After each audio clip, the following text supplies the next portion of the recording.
As the sun set and the winds picked up, Cheryl Juarez gathered her family into a closet to ride out the night.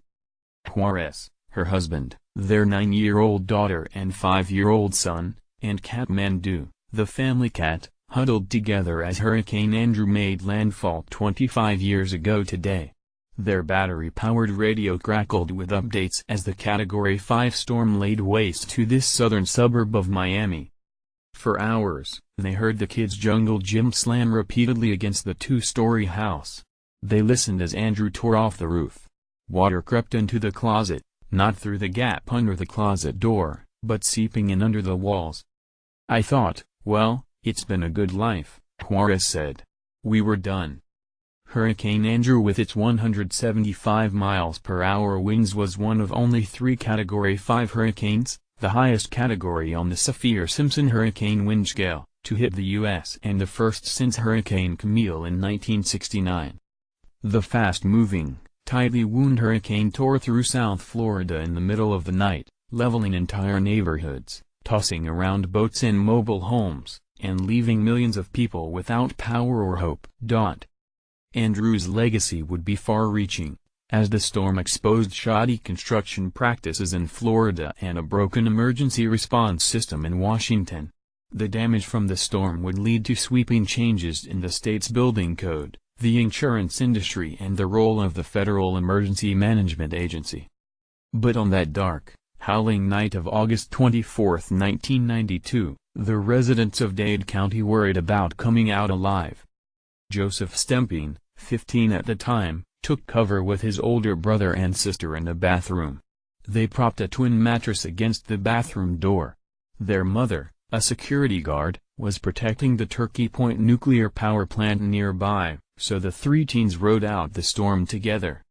"At first, it sounded like any of the bad storms we get down here, with the thunder and lightning," Stemping said. "Then it changed. That sound. I don't even know how to explain it. It was like a train horn. It was just so loud." Meet the hurricane hunters, whose harrowing flights are all in a day's work. 20 miles north in downtown Miami, meteorologist Brian Norcross hunkered down in the basement of WTVJ-TV. A few days earlier, he had taken the unprecedented step of running transmission lines directly to a local radio station so people could hear him if they lost power or if the hurricane knocked down the station's TV towers. It worked. Norcross broadcast for 23 hours straight, becoming a South Florida legend. At about 1 a.m., it became clear, Andrew was going to hit as a worst-case scenario, said Norcross. "We weren't going to get lucky. A war zone." It was just after sunrise when the Juarez family emerged from their closet. While they all made it through unscathed, they awoke to what Cheryl described as a war zone. The roof over her daughter's room was gone, the 165-mile-per-hour winds strong enough to peel the Laura Ashley pink rose wallpaper off the wall. They found pink roofing insulation wedged, somehow, behind the glass of picture frames. Outside, Juarez saw acres of gutted houses and debris. The tree in their front yard stood, but was crooked.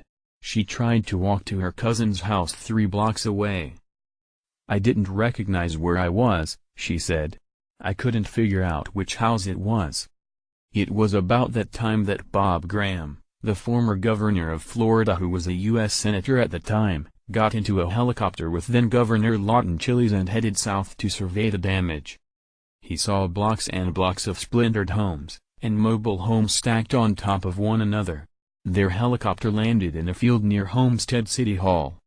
"It was like a scene out of MASH," Graham said.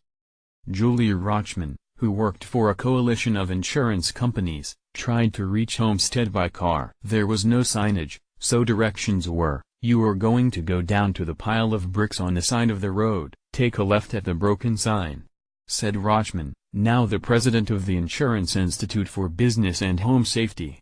It was otherworldly.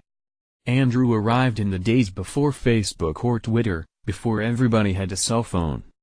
That's why Stemping didn't hear from his mother for 2 full days. They listened on the radio for updates from Turkey Point, but heard little. When she finally arrived, Stampede said she ran straight to them without even looking at what remained of the house. A lot of crying, Stampede said. It was awesome. Where is the cavalry? The worst was over, but the agonizing work of recovery had just begun. It didn't take long before things started falling apart. Looters went to work, prompting homeowners to spray paint "Looters will be shot" signs on their lawns.